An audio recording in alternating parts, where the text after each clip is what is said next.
Hold up.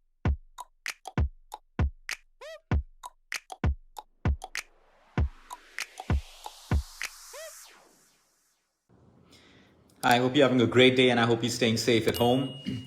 Today, I want to talk about something which is the root cause of most sickness that we see today.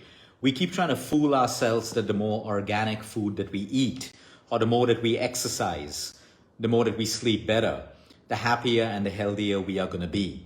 Yes, organic food, ethically sourced food, exercise, sleep, all of this is important. But let's talk about the people who are falling sick with deadly diseases who do all of this. They're eating good food, they're exercising, they're sleeping well at night, but yet they're getting diagnosed with Alzheimer's, Parkinson's, cardiovascular issues, and cancers, and all of that stuff. What are we missing? While $1 trillion industry tries to show us and keep us in an ecosystem of diet and exercise, because that's how they make money out of you and me, we have to start looking beyond that ecosystem that society and business has made for us. We need to start looking at our emotional health. I cannot tell you how many diseases are caused because of negativity and emotional distress. It's not just my observation. Today we have medical science showing us the correlation between extreme emotional distress and negativity and every possible disease. Okay, no amount of organic food is going to make you healthier if your emotions are making you sicker day by day. The point I'm going to talk about today is based on observations of everyday consulting with people who are dealing with emotional issues and dealing with corresponding sickness. Okay, I just think that there are too many people in this world right now, all of us, myself included, where we have started focusing and dwelling on the faults and the shortcomings of other people. It's become like a way of living. We are constantly dwelling on the shortcomings of other people. We are constantly dwelling on the faults of other people, pointing out faults, finding out faults, enjoying other people's suffering and faults. And that just makes us sicker and sicker because the amount of negativity that we invite into our own bodies and soul is huge. What I'm trying to talk about is very simple. We've made it a habit, okay? We've made it a habit to find fault with everyone, with our boss, with our employees, with our husbands, our wives, our partners, our boyfriends, our girlfriends, our children, and vice versa.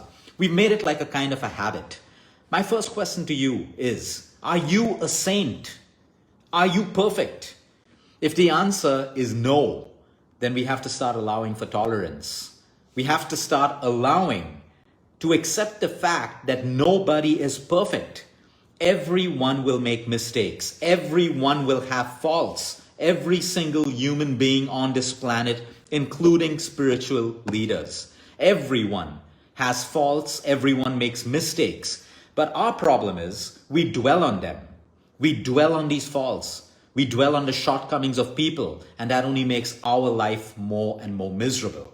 But let's take it a step further. Why do we do this? It's not because we want to do it, but we end up doing it, and it's called entanglement. We start getting entangled in the negative emotions of other people, and we invite those negative emotions into us. That over time starts causing our own sickness. Let's take, for example, okay, when you start dating, the first few days of your dating or when you get married, that's why they call it a honeymoon period, you cannot see anything but love. You cannot see anything but the good points of your partner until the first 6 months pass and then the first year passes, and that's when you will start picking up a little fault or kind of picking up on a shortcoming of your partner, and then you start dwelling on it, and all of a sudden the honeymoon period is over. Why? They had faults at the start as well, but you started to dwell more and more on those faults. You accepted the person the way they were. Of course, if the person didn't show you true colors, you're a fool. If you fall into love thinking that your partner is perfect, you are the fool. You are the person with the biggest problem, because there is no one perfect. There is no marriage that is perfect. There is no partner that is perfect. So if you have fallen in love thinking that your partner is perfect, you are the fool. You are the person who needs to change and understand that I have fallen in love with these qualities of this partner.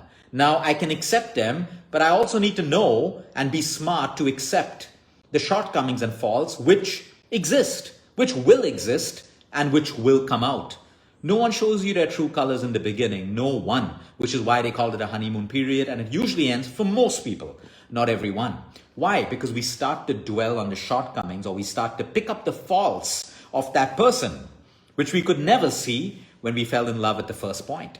So why does this happen to us? When we constantly pick on the faults of other people, when we constantly dwell on the shortcomings of other people, we do it because we have a problem with us. It distorts our perception.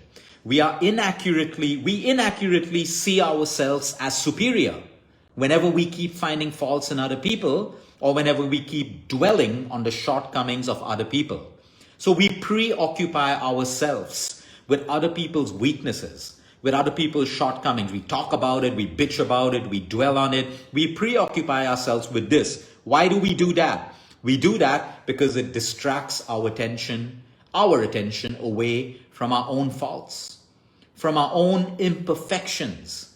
We don't like to wake up and see our own imperfections and our faults every day. We need to create a distraction. And that distraction is consciously or subconsciously created by dwelling on the faults and the shortcomings of other people. So the simple example is your partner, okay? You got to be really stupid to think that you married or you've fallen in love with a saint. That doesn't exist. It doesn't exist. But when the shortcomings come up, you only pick on that and you forget about all the good points. And that's why your life becomes miserable and you make the other person's life miserable as well. So everyone, you need to understand that everyone has faults, including yourself. No one is perfect, including yourself. It doesn't exist. Everyone is different and unique. Everyone's behavior and faults and shortcomings are determined by their childhood, by their parenting, by what they went through, their teachers, society, the people they roamed around with, their genetic makeup, all of these things. You can't expect because you may be perfect at something else. Everyone else has to be perfect like you. Everyone is unique and different. And the moment you accept this, your life is going to change. You have you have options. You either accept the faults and shortcomings of someone else or you leave. It's as simple as you. Don't stay and make your life miserable or make someone else's life miserable. If you cannot accept the faults and shortcomings, you have a choice to leave or to accept. But if you are still staying there and making your life miserable and the other person's life miserable, this can happen in a relationship, between lovers, between a boss and an employee, between siblings, between anyone, even in groups of friends. It is your fault for staying. It is your fault for constantly finding fault and dwelling on the shortcomings of most people. Let me give you another example. The masses are entertained in today's world by and on the dirty laundry of celebrities, politicians, shows on TV, everyday people. The dirty laundry that is exposed of these people in TV shows, politicians, on social medias, the masses are entertained on this. How can you be entertained on the shortcomings, on the faults, on the sins of other people? It's very simple. Ask yourself one thing. By being entertained by all this bullshit, number one, is your life getting better? Absolutely no. Number two, are your weaknesses and imperfections that you have, are they getting perfect, or are your weaknesses becoming strengths? The answer is no. But we love to see other people fail. We love to see the shortcomings and faults of other people. We love to see suffering. Why? Why does this happen? Okay? Because our own imperfections fade away from our attention as we watch the sins, the shortcomings of other people. That's the bitter, ugly truth, whether you like it or not. Most people today in life struggle to be happy for other people, but they get entertained on the suffering, on the misfortune of other people. They love watching TV shows where someone's being judged and thrown out of a show. They love watching shows where there is some amount of suffering. This explains a lot about you. Doesn't make you a bad person, but it's a wake-up call for you to see what imperfections in your own life or what weaknesses in your own life are you trying to distract yourself away from by entangling yourself in the failures, the shortcomings, and in the sins of other people. We feel good because it makes us feel better and more superior that someone else is failing, that someone else is being judged, by someone else is being trolled, by someone else being pulled down. You see that in politics, you see that in movies, in cheap TV serial shows, in all of these shows that judge people. You see it happening all the time. And we call it entertainment. It's not entertainment. It makes you happy. because it disguises your own imperfections from you. And that's why our lives never get better. Your weaknesses never become strengths, and you find it difficult to be happy for other people. So what are the solutions? Number one, yes, we know forgiveness is difficult. Okay, we know it's difficult. I'm not here to preach that it's easy. Absolutely not. But ask yourself one question. Okay, are you perfect? Have you ever been forgiven in your life? If you've been forgiven in your life and you expect forgiveness from other people, okay, you have to try to forgive other people. Don't expect forgiveness if you can't forgive other people. I know it's difficult. I'm not here to take away from your pain of who hurt you, who betrayed you, or whatever it is. Whatever it is. I'm here to say that if you expect mercy and forgiveness, what gives you the right to stop that from someone else? What gives you the right to stop you from forgiving or showing tolerance or mercy to someone else? And this is what I mean. Because we're constantly dwelling on the shortcomings and faults of everyone, we don't look at ourselves. We don't look at our imperfections, and then we expect medicine to fix us. We expect food to fix us. We expect exercise to fix us, healers, saints, and everyone else. I'm sorry, it doesn't exist. You got to fix yourself by noticing the imperfections that you have and by learning to convert your weaknesses into strengths, into your own personal transformation that requires self-work. It starts off by you wishing well for people, praying for other people. What you wish for your loved ones, you wish for the other people who hurt you and everything else. It's not that you're being a saint. It's just that you also realize that you are not perfect, that you are not a saint, that other people make mistakes like you. You're just choosing to focus and dwell on the shortcomings and faults of other people. And this brings you back to the normal groups in society today. Be careful of groups of people who only talk about other people, pull other people down. You do not want to be entangled in their energy. They are not adding value to your life. They are all doing it to feel superior about themselves. If you are in groups that talk about other people, pull down other people, find fault with other people, dwell on other people's shortcomings, you want to break away from that group, because what that's telling you is that group is a very, very insecure group that can only do these things because they want to feel better about themselves. They don't have self-worth. And the more you try to hang around with these groups because you want to be cool, the more entangled you are getting in these negative energies. Yes, we get entangled in negative energies and we draw it into our bodies, which further affect our health and everyone around us. So be careful of entanglement. Like I always said, if there's a problem, there's a fault in someone else, your partner, your child, your parents, whatever it is. Okay, there is a fault. What can you do? Take action.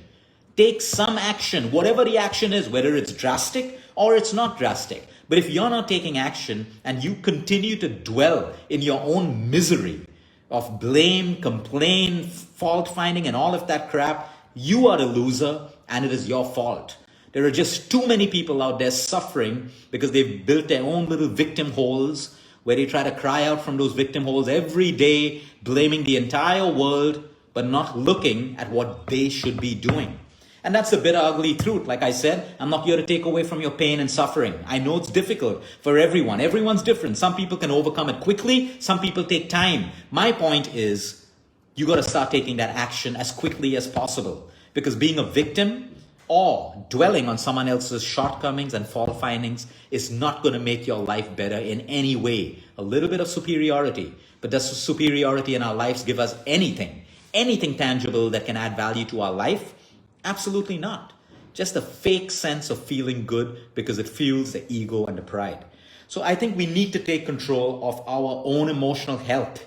We have to look inside. There is self-work to be done. It cannot be outsourced anymore. We need to take responsibility and accountability for what is happening within us. Like I said yesterday, our happiness depends on our inner response to outside circumstances. It's not the opposite way around. We don't go searching for outside circumstances to change the way we feel so we can be happy.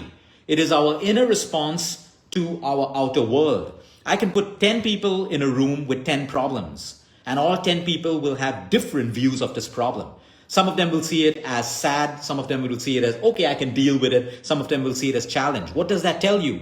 It is your response that matters, even though the problems are the same. But the people are different because of their response to what the outside situation or the problem is. So learn things like tolerance. You are not perfect. You are not perfect. You are not a goddamn saint. Please stop fooling yourself. Stop hiding behind that fake facade that you make in your own mind.